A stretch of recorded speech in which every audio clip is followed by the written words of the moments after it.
Assalamualaikum warahmatullahi wabarakatuh. Perkenalkan, nama saya Muhammad Ubaidillah Al-Banani, kelas non reguler semester 6. Di sini saya akan menerangkan tentang program sertifikasi pendidikan profesi guru atau sertifikasi guru. Nah,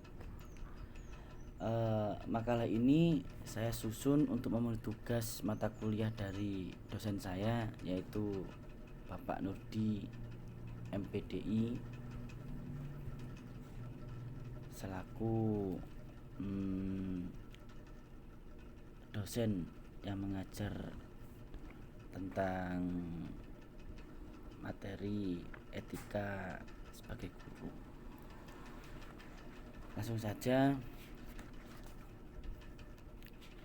Program sertifikasi guru dan pendidikan profesi guru atau sertifikasi guru meliputi tentang dalam makalah ini meliputi tentang hakikat dasar, tujuan target, prosedur, dan analisis konteks. Sebelumnya, ada yang tahu tentang hakikat dasar pengertian sertifikasi guru? Oke, sertifikasi guru adalah proses pemberian sertifikat pendidik kepada guru. Sertifikat ini diberikan kepada guru yang telah memenuhi standar profesi guru. Guru profesional merupakan syarat mutlak untuk menciptakan sistem dan praktik pendidikan yang berkualitas. Sertifikat pendidik adalah sebuah sertifikat yang ditandatangani oleh perguruan tinggi penyelenggara sertifikasi sebagai bukti formal pengakuan profesionalitas guru yang diberikan kepada guru sebagai tenaga profesional. Oke, dalam undang-undang guru dan dosen disebut sertifikat pendidik. Pendidik yang dimaksud di sini adalah guru dan dosen. Proses pemberian sertifikat pendidik untuk guru disebut sertifikasi guru, dan untuk dosen disebut dengan sertifikasi dosen. Guru dalam jabatan adalah guru PNS atau non PNS yang sudah mengajar pada satuan pendidik baik yang diselenggarakan pemerintah, dari pemerintah daerah maupun masyarakat, dan sudah mempunyai perjanjian kerja atau kesepakatan kerja bersama. Dalam sertifikasi guru kita harus mempunyai atau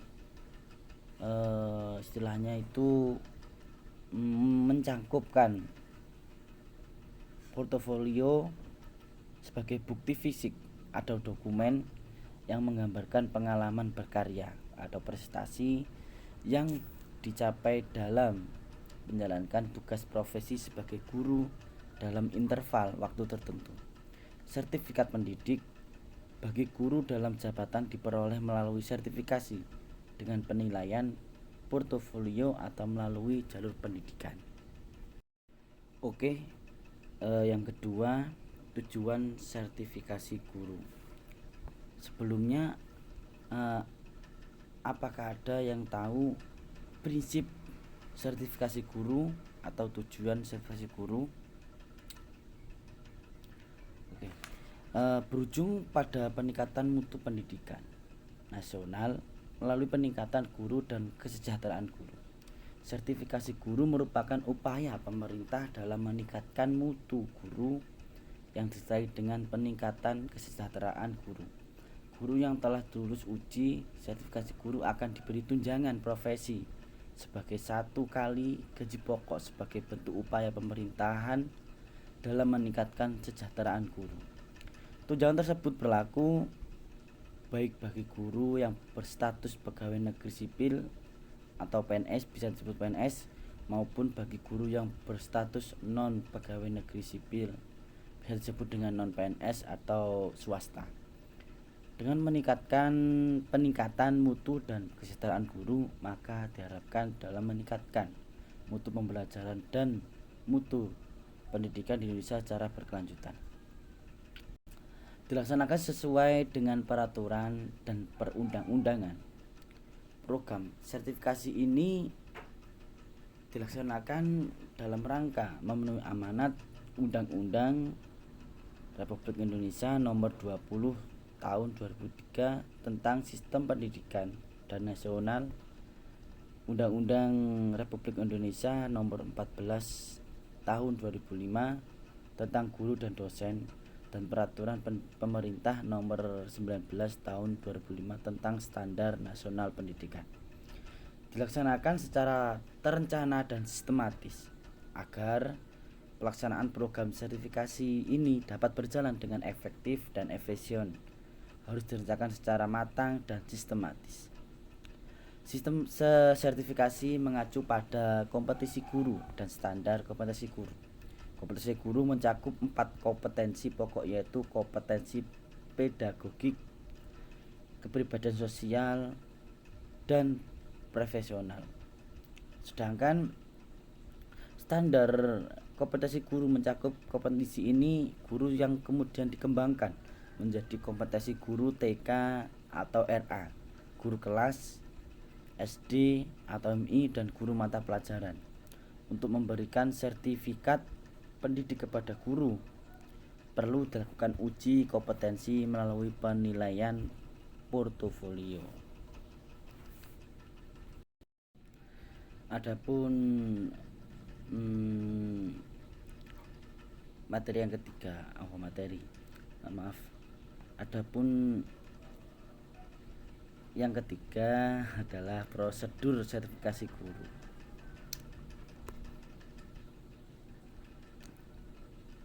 Penyelenggaraan ujian sertifikasi guru melibatkan unsur lembaga, sumber daya manusia, dan sarana pendukung. Lembaga penyelenggara ujian sertifikasi adalah LPTK yang berakreditasi dan ditunjuk oleh pemerintah, yang anggotanya dari unsur lembaga penghasil LPTK, lembaga pengguna Ditjen Dinasmen, Ditjen PMPTK, dan Dinas Pendidikan Provinsi, dan unsur asosiasi profesi pendidik.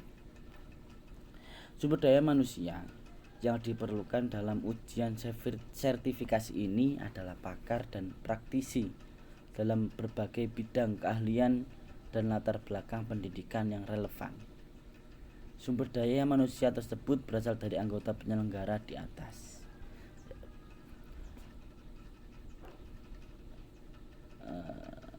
Sarana pendukung yang diperlukan dalam penyelenggaraan ujian sertifikasi ini adalah sarana akademik, praktikum, dan administratif.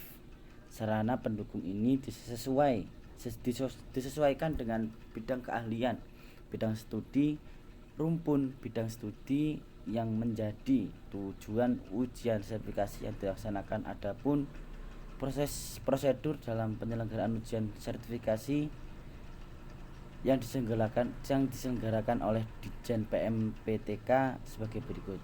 1. Mempersiapkan perangkat dan mekanisme ujian sertifikasi serta melakukan sosialisasi ke berbagai wilayah, provinsi, kabupaten, atau kota. Kedua, melakukan rekrutmen calon peserta ujian sertifikasi sesuai dengan persyaratan yang telah ditetapkan, baik persyaratan administratif, akademik, maupun persyaratan lainnya. Ketiga, memilih dan menetapkan peserta ujian sertifikasi sesuai dengan persyaratan, kapasitas, dan kebutuhan. Keempat, mengumumkan calon peserta ujian sertifikasi yang memenuhi syarat untuk setiap wilayah. Kelima, melaksanakan tes tulis bagi peserta ujian sertifikasi di wilayah yang telah ditentukan. Adapun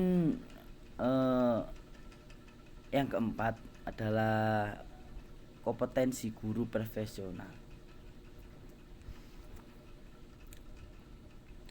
Menurut PP RI nomor 19/2005 tentang Standar Nasional Pendidikan pasal 2028, pendidik adalah agen pembelajaran yang harus memiliki 4 jenis kompetensi, yakni kompetensi pedagogik, kepribadian, profesional, dan sosial.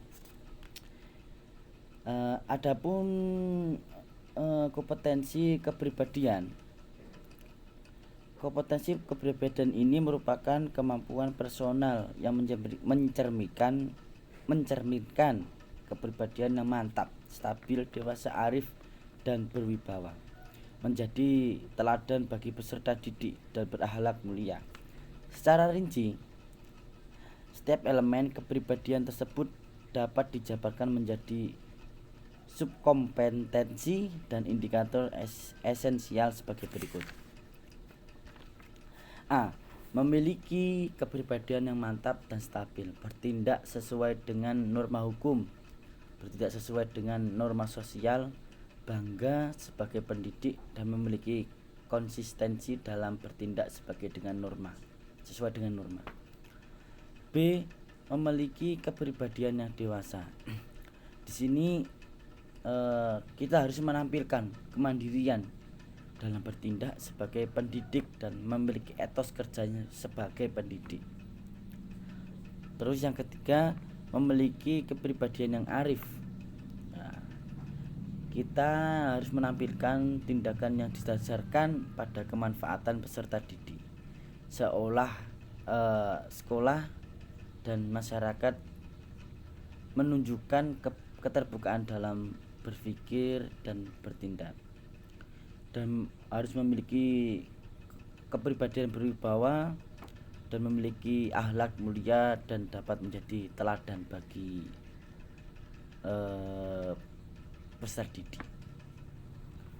Oke, yang kedua adalah kompetensi pedagogik. Kompetensi pedagogik merupakan kemampuan yang berkenan dengan pemahaman peserta didik dan mengelola pembelajaran yang mendidik dan dialogis. Secara substantif, kompetensi ini mencakup kemampuan pemahaman terhadap peserta didik, perancangan dan pelaksanaan pembelajaran, evaluasi hasil belajar dan pengembangan peserta didik untuk mengaktualisasikan berbagai potensi yang dimiliki. Secara rinci, masing-masing elemen kompetensi pedagogik tersebut dapat dijabarkan menjadi subkompetensi dan indikator esensial sebagai berikut. A. Memahami peserta didik. Subkompetensi ini memiliki indikator esensial: memahami peserta didik dengan memanfaatkan prinsip-prinsip perkembangan kognitif, memahami peserta didik dengan memanfaatkan prinsip-prinsip kepribadian dan mengidentifikasi bekal ajar awal peserta didik. B. Merancang pembelajaran, termasuk memahami landasan pendidikan untuk kepentingan pembelajaran. Subkompetensi ini memiliki indikator esensial: penerapkan teori belajar dan pembelajaran, menentukan strategi pembelajaran berdasarkan karakteristik peserta didik, kompetensi yang ingin dicapai dan materi ajar, serta menyusun rancangan pembelajaran berdasarkan strategi yang dipilih. C. Adapun yang C, melaksanakan pembelajaran subkompetensi ini memiliki indikator.